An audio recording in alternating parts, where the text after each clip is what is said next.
Today's function is C++ function. Is today's topic. इसमें हम पहले भी देख चुके हैं फंक्शंस किस तरीके से काम में आते हैं. तो C++ में फंक्शन बेसिकली क्या होता है? Function is a set of codes या ब्लॉक ऑफ कोड है जो रन करता है और अपना एक पर्टिकुलर टास्क परफॉर्म करता है, यानी जिस टास्क के लिए उसको बनाया गया होता है. तो function is a block of code which only runs when it is called, और जब इसे कॉल करते हैं तब ये रन होता है. तो अगर आपने एक सेट ऑफ ब्लॉक लिख रखा है और उसमें जो भी आपने वर्क परफॉर्म करवाया है, जितनी बार भी आप इस फंक्शन को कॉल करेंगे ये बार बार वो रिजल्ट जनरेट करता रहता है. तो let's see how we have to use this function.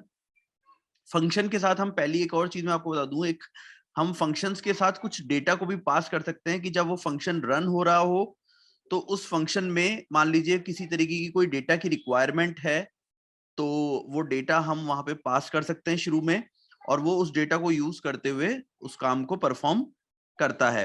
And इस डेटा को बोला जाता है यहाँ पैरामीटर्स. तो parameters are the data which we pass while we use the function. Function are used to perform certain actions, ये मैं आपको बता चुका हूँ. अब फंक्शन किस तरीके से क्रिएट करते हैं, तो सबसे पहले हम बार बार एक चीज देख रहे थे. C++ में एक मेन फंक्शन होता है, और ये मेन फंक्शन सभी प्रोग्राम में होना जरूरी है क्योंकि इसी को स्टार्टिंग पॉइंट माना जाता है. तो हम वैसे तो फंक्शन को यूज कर रहे थे इस तरीके से, मेन और ब्रैकेट स्टार्ट और क्लोज करके. तो दिस इज द थिंग, ये फंक्शन का नेम होता है और इसके बीच में हम पैरामीटर्स को पास करते हैं और इसके अंदर फिर हम बॉडी ऑफ फंक्शन लिखते हैं. But we can also create our own functions. ये इनबिल्ट फंक्शन कहलाता है जो C++ के अंदर बना हुआ है, और हम खुद का फंक्शन भी क्रिएट कर सकते हैं. तो किस तरीके से हम अपना एक फंक्शन क्रिएट कर सकते हैं? यहाँ पे we just need to put, like यहाँ हमने void पुट किया है, void then function name bracket start and close, curly braces start, और जो भी कोड एग्जीक्यूट करना है वो, और कर्ली ब्रेसेस बंद. So basically this is the syntax कि हम किस तरीके से फंक्शन को यूज करते हैं. तो फंक्शन का एक नेम होता है जो कि हमने यहाँ दिया है, जैसे माय फंक्शन.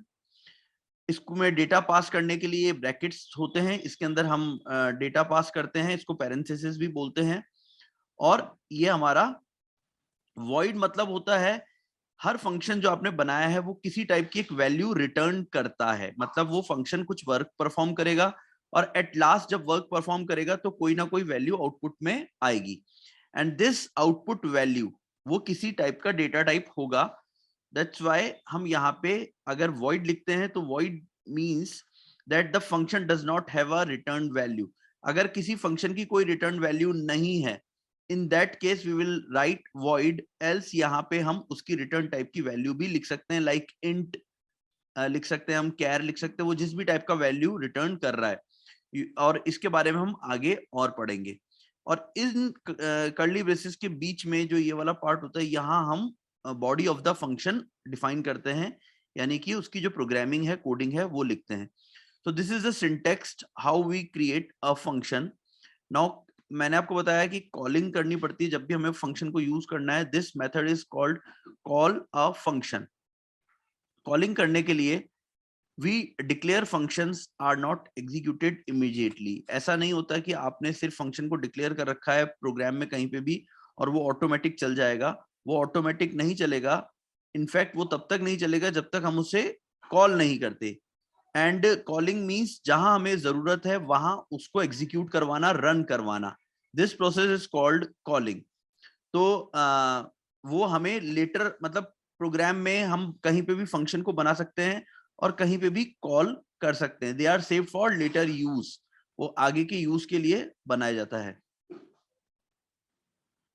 So basic